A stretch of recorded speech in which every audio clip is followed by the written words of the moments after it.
So clearly I will be the underdog approaching this match.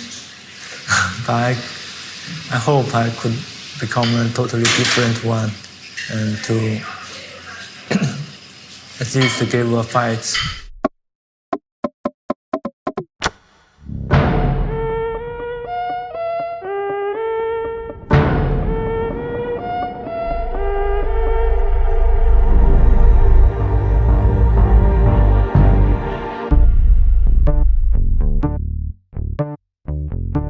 Welcome back to the Take studio. We hope you are enjoying the Take app. And if not, make sure to download. There is already a lot of action happening. And we are looking forward to the World Championship match starting on November 25. It will be covered move by move in the app and in this studio. And in this episode, we are going to talk about the world champion, Ding Liren. In less than a month, he will travel to Singapore to defend his title against a teenager, Gukesh. But no one I have talked to, no one, thinks Ding will be able to win the match. In this episode, you will hear from Ding's Chinese friend and teammate. You'll hear from Magnus Carlsen, and you will hear from Ding himself answering the question, how is he really doing? But first, we're going to ask my friend and the best chess commentator in the world, David Howell. How are you doing? Kaya, I'm great, thanks. It's good to be here. I'm excited about what's going on with Take and can't wait for the World Championship match. I know. But David, we have to go back in time first. Mm-hmm. This is not the first time we're in the studio together. We have actually, and most people probably don't know, we've done more than 200 shows together. It was quite a journey. And I remember, like, for you in 2020, you came to Norway all by yourself. You moved to this cold country during COVID, during lockdown, and we threw you in to a TV studio. And here you are. Kaya, you're taking me down memory lane. It's been a crazy 4 years, the best 4 years of my life. I mean, chess has been my life pretty much since I was a kid. And it's only getting more and more enjoyable every day. It's a very different world now, playing a bit less, but focusing on following the top players in the world. But I find it equally enjoyable. I feel like a chess fan and a very lucky one. Oh, that's very cool. And it was a sad day, David, when we turned off the lights in the Champions Chess Store studio for the last time about a year ago. Yeah. But we do have news today for everyone who misses David Howell commentating in a studio, because you will be a regular in the Take studio, and we are so excited to have you on the team, David. Oh, I'm back. Are back. Yeah, it's going to be a lot of fun. I can't wait to get started.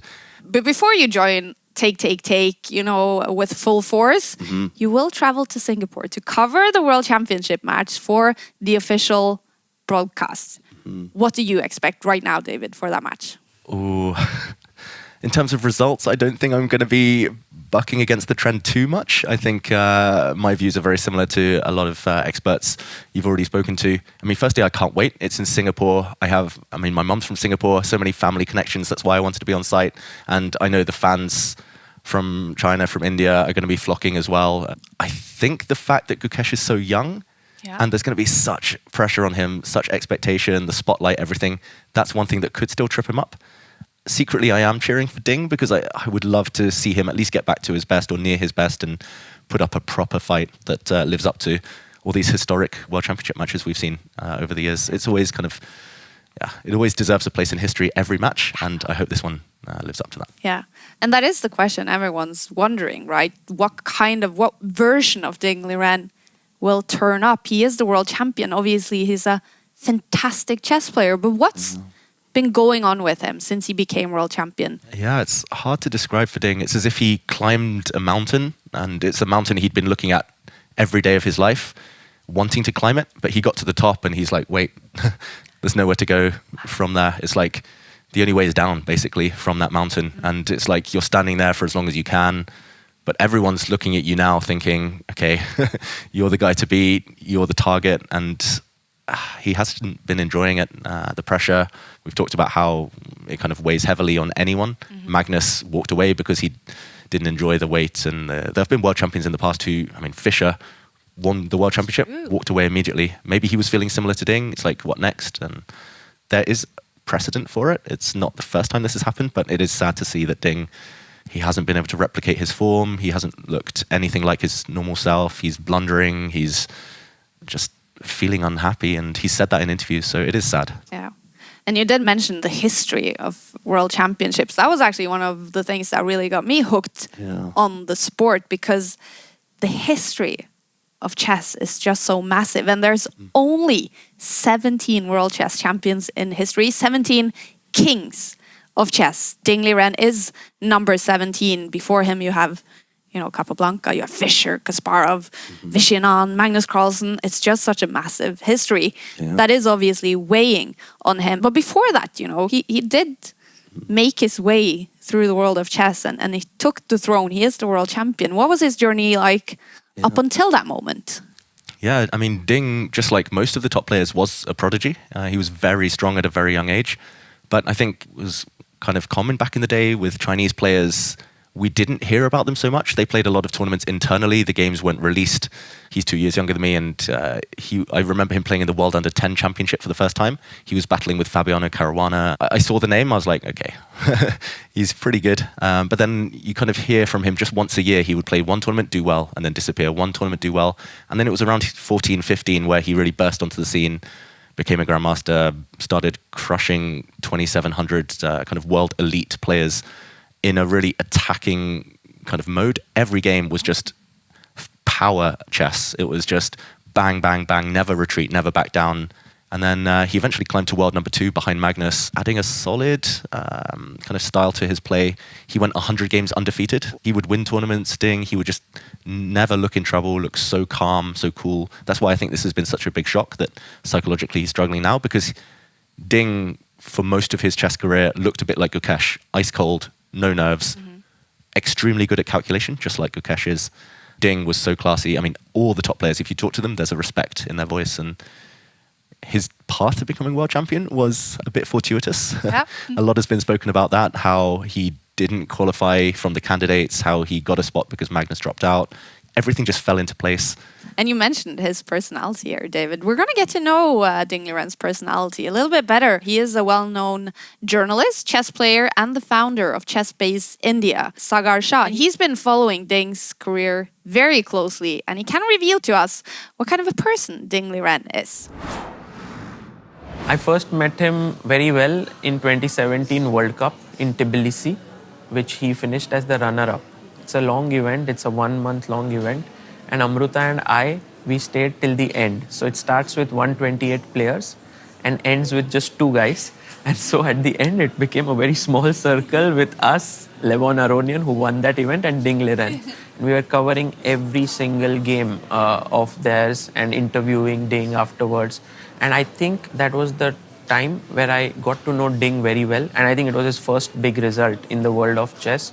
He came across as someone who's very, very truthful, honest, doesn't ever lie about anything. Whatever is on his mind, he speaks it out. For example, I asked him back then, what is your plan for the rest day? And he said, I'll wash my clothes.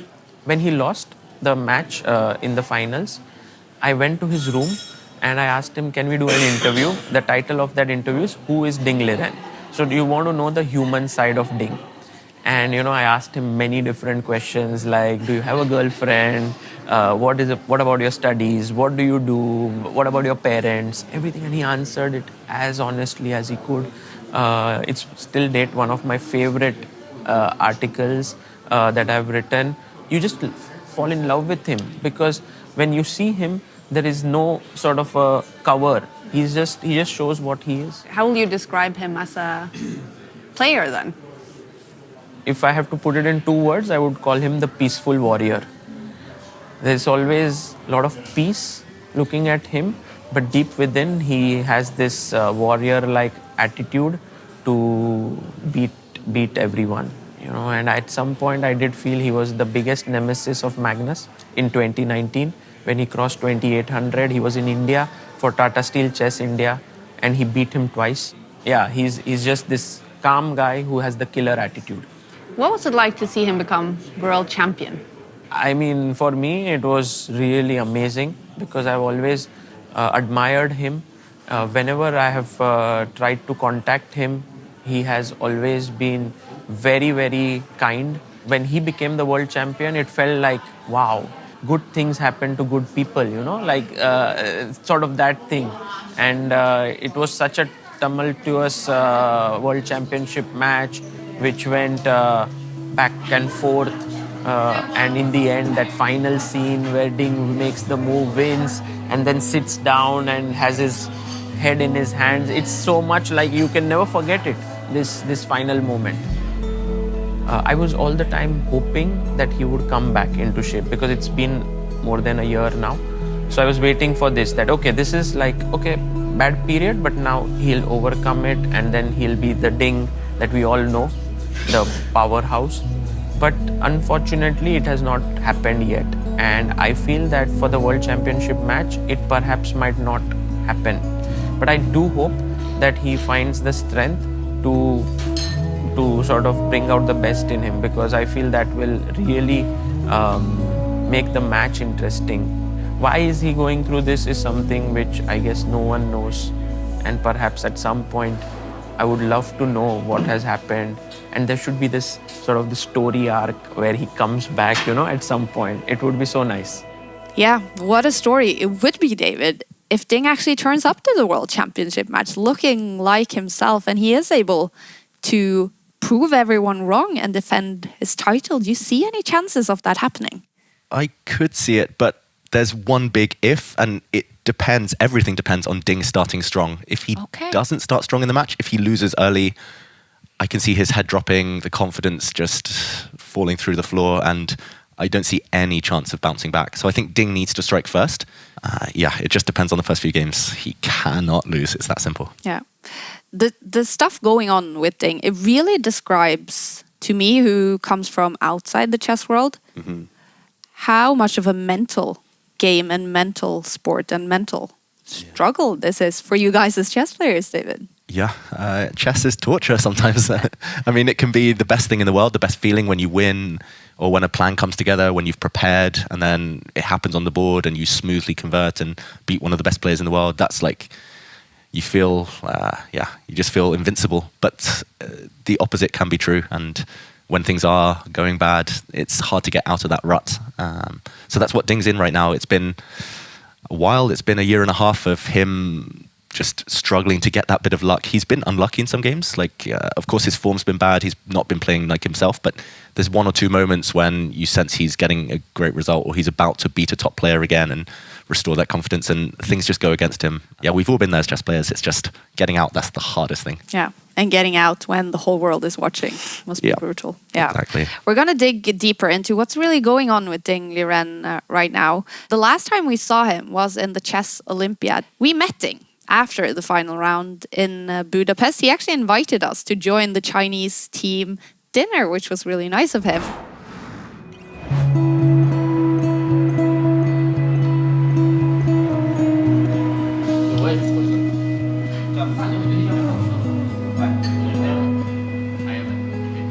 I think the whole chess world is wondering, how are you? Not so bad, also not so good.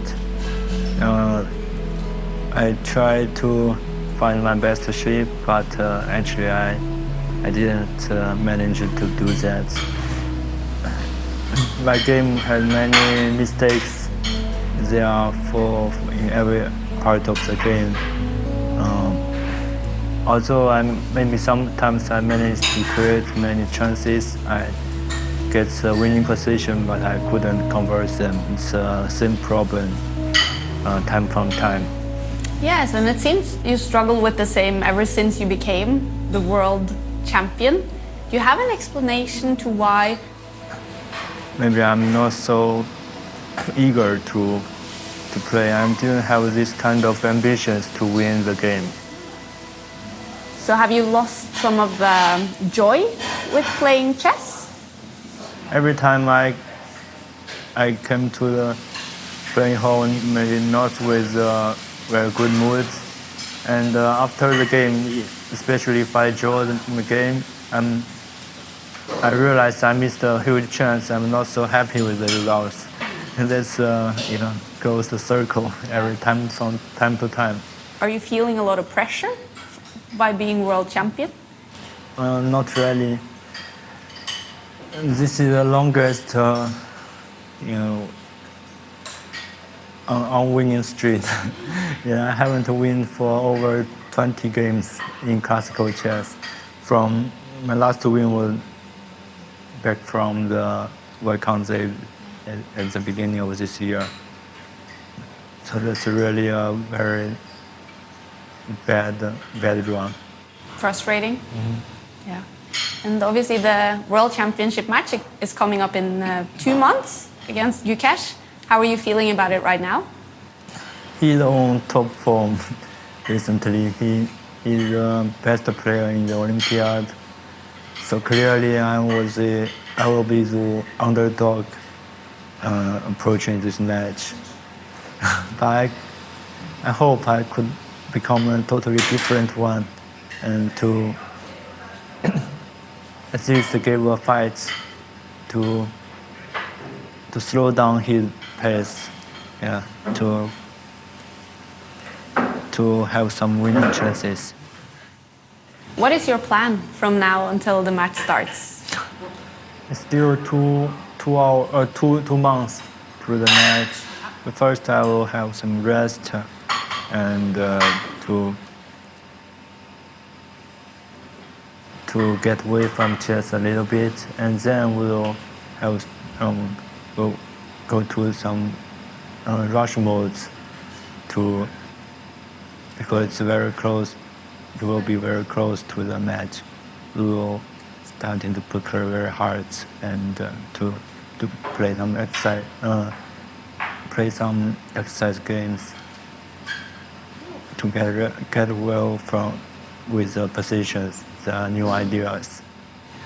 So it's mostly now about resting and getting back to the Liren that we know.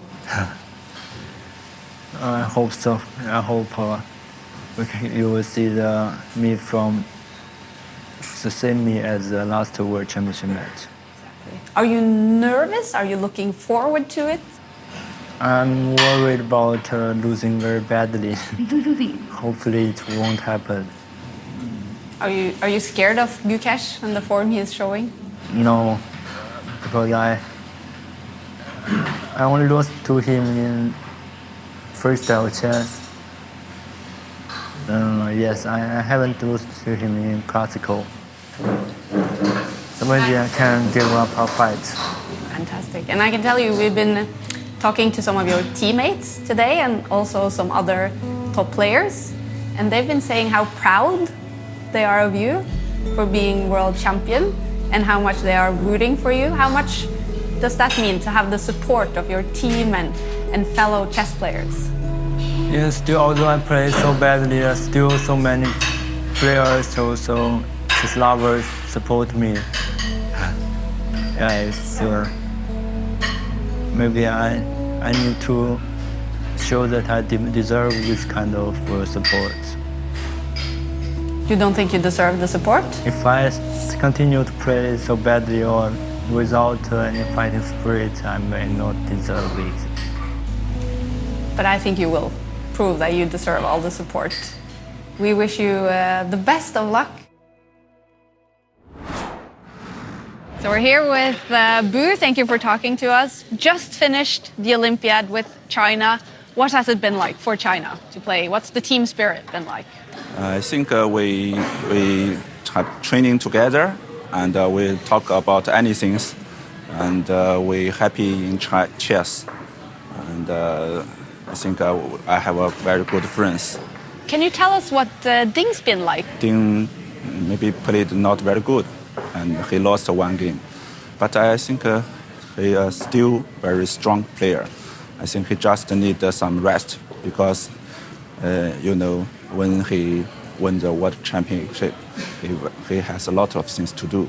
Some journalists and some, not only in chess. And being close to him, what do you think is going on?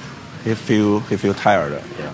He need to eat some medications. Yeah, because he can't very good rest. Yeah. So it's all about rest for him. Yes. To get energy. Yes. Can you describe Ding Liren's personality? Yeah, he's very good person. Yeah, and he also like some sports. Yes. What kind of sports? Okay, basketball, football. Yeah, we play together. What's your prediction? What will happen in the World Championship match? I think it's 15%. 50-50? Yeah, 50-50. Maybe could catch a little. Okay. Little, yeah. But I believe Ding. Of course, we're proud of Ding. I'm a good friend of Ding, but I've talked to other grandmasters and I don't think it will last the full 14 games. I think clearly there's something wrong with him, probably related to the federation and the pandemic and playing for China, the Chinese government. Maybe they expect too much from him. Ding was playing like an absolute star before COVID. Now he seems he's struggling. I really hope he can find some rhythm. Like we've been there. Like I've been there. I've had some struggles. And having been through that yourself, what advice would you give to Ding to get back to his best? Like maybe feel less the pressure. I feel like he's really feeling the pressure. Like I've played him in Singfield Cup and he was looking very nervous, very agitated and simply not happy. It's really hard. I heard Viciano speak about it a few days ago, and he said that whenever he was down for a very long time, what helped him come back up is to realize that, to finally accept it, For me, it was like, first of all, taking some time off, not being totally focused on chess, but I think he's done that already, and of course, no, there's no time anymore to do that. So, but the moment you accept that, is often the moment when things start turning around. Ding has nothing to lose. To win the title, the biggest title in chess, even if you don't win anything else, you're already done. You're set for life. I'm very proud of him for winning the World Championship title. And you're very young. You have a full life ahead of you. We love you and we care for you.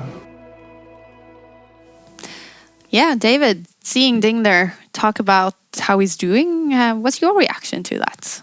Well, it's obviously sad to not see him kind of at his most confident self, but in chess we like to talk about momentum during games, and in terms of momentum, he seems better now than he did maybe a few months ago when I remember during Norway Chess, this super tournament back in May, June, he was really struggling. He even talked in press conferences about being down and not enjoying being at the board. But Olympiad, despite not winning a game, he didn't lose many either. And just for the World Championship match specifically, this one-on-one battle, that's another strategy, just not losing and frustrating the opponent. So, yeah, it definitely feels like he's starting to be on the mend.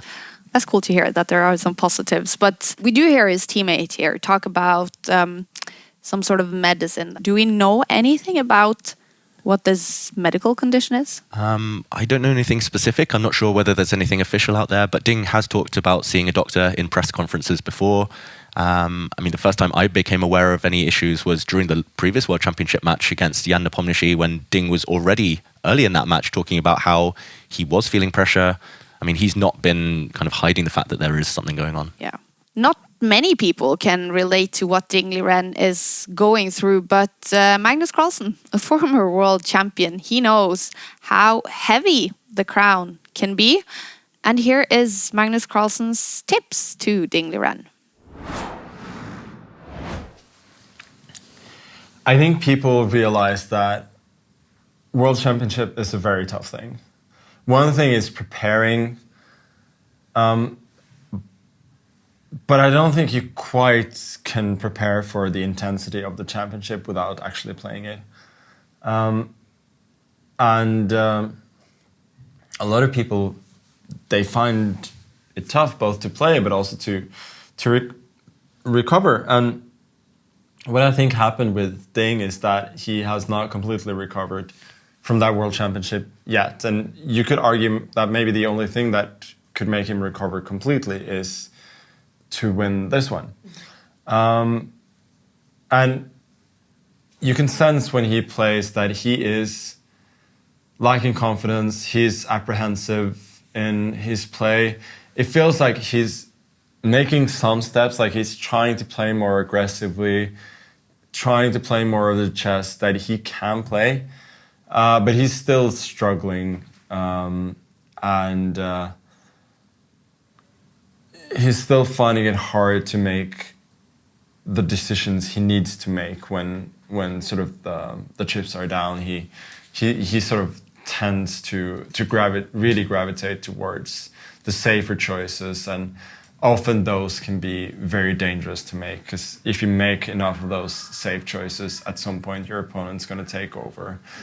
And if he has that mentality when he plays the match, like, it's going to be hard to win games. So I feel like that's where the difficulty really lies for Ding, because he's going to get chances against Gukesh. Gukesh is an extremely strong player, but he doesn't have that experience yet to be not giving away chances at all.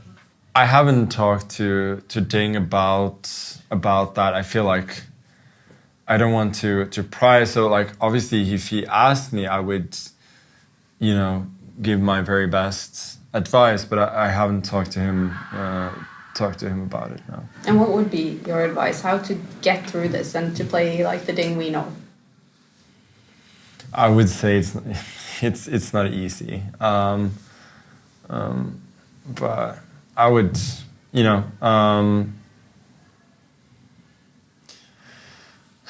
in his position, I would, try and think that everything that's happened the last few years, none of it matters if he wins the World Championship.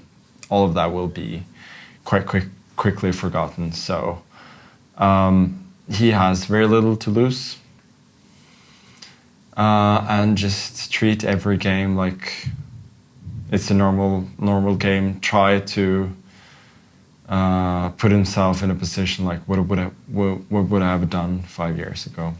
And everyone knows that Ding Liren is capable. If he comes to the World Championship match in top form, he is, of course, the world champion. He did win that match against Jan Nepomniachtchi in 23. And what a spectacle. What a crazy match that was. After 14 games, the score was 7-7. It had to be decided in tiebreaks. Ding did become world champion. But could you sort of sum up that match for us? How Ding actually became the world champion? Yeah, it was a real roller coaster, really topsy-turvy, up and down. A lot of decisive games, especially kind of considering modern chess where everything's so accurate. But the clash between Ding Liren and Nepomniachtchi, they were just going at each other. And I remember he lost a game quite early, and in a press conference, he even said, "I'm struggling mentally. I'm not enjoying this. I feel the pressure." And then next game, he went and attacked. He just played as if his life depended on it. He kept coming back. He kept winning when he needed to. Yeah, there were many crazy games in that match between Ding and Nepo. And the craziest of them all, Game 12, is available in the Take app, move by move. So go check that out. And something else that is available in the app is playing cards. David Howell, together with Magnus Carlsen, has actually made a profile for Ding Liren, the chess player. Take a look. So, okay, we're going to start with the skill set here. How would you rate Ding in the opening? I would say 6.5 out of 10 is reasonable. Mm-hmm. I've always been very impressed by him in the middle game, or at least this is a few years back now. But how would you rate his middle game skills? At the moment, it's probably his worst part of the game. 4 or 5 out of 10, maybe 4.5.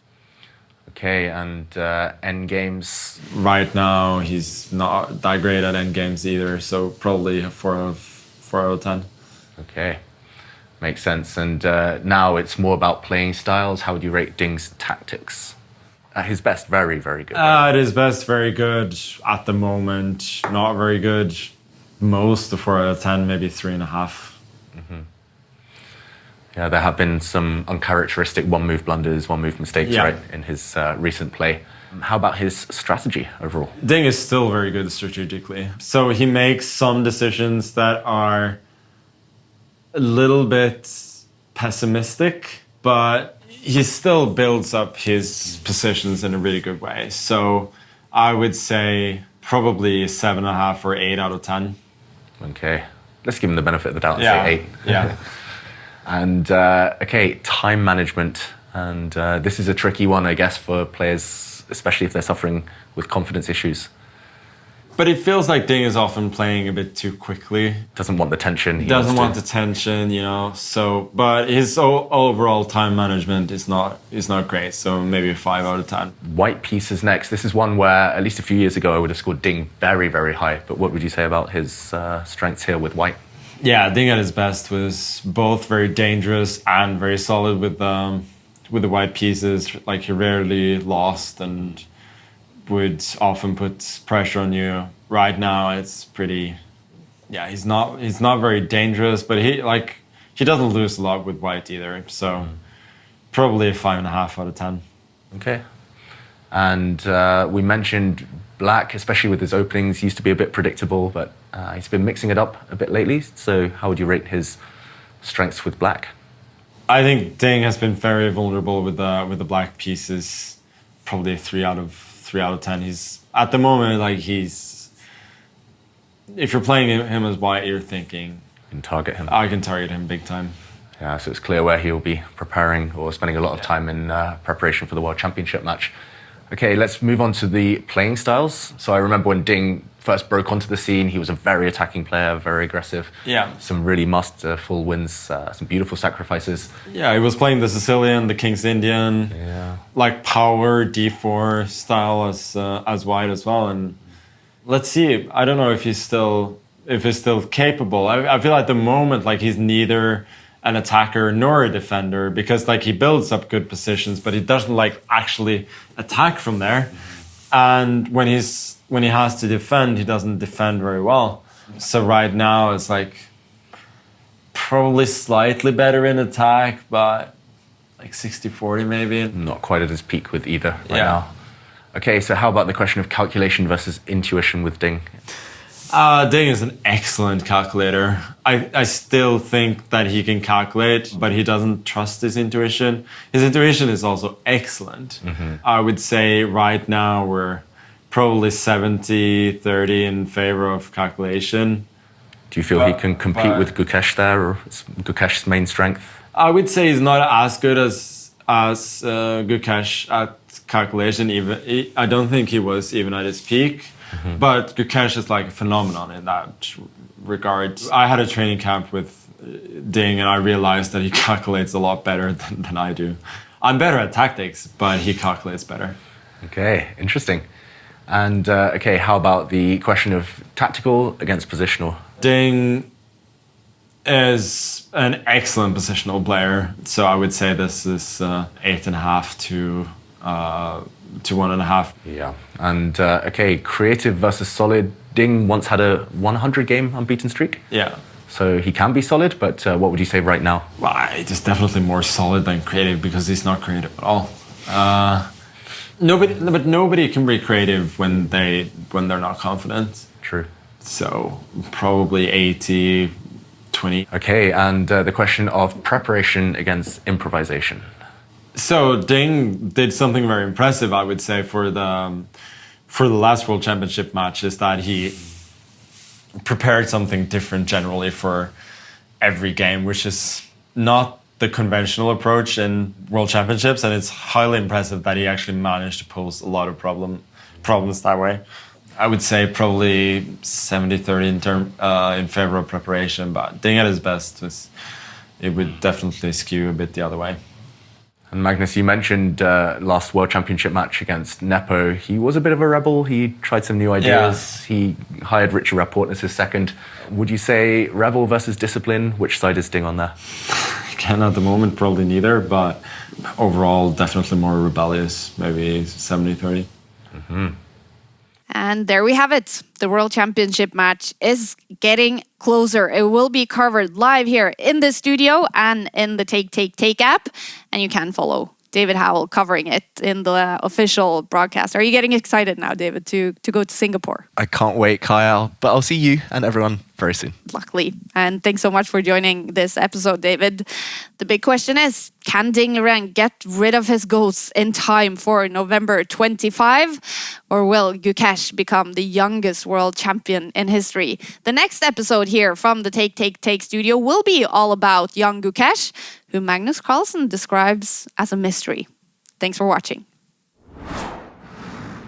Now, your father also told me that you went to see the match between Vichy and Magnus in Chennai in 2013. It was around this time I started playing chess. Not playing chess, but just learning chess, and it was such a huge event happening. Only 11 years later, you are the one sitting in that chair, the one fighting to become world champion.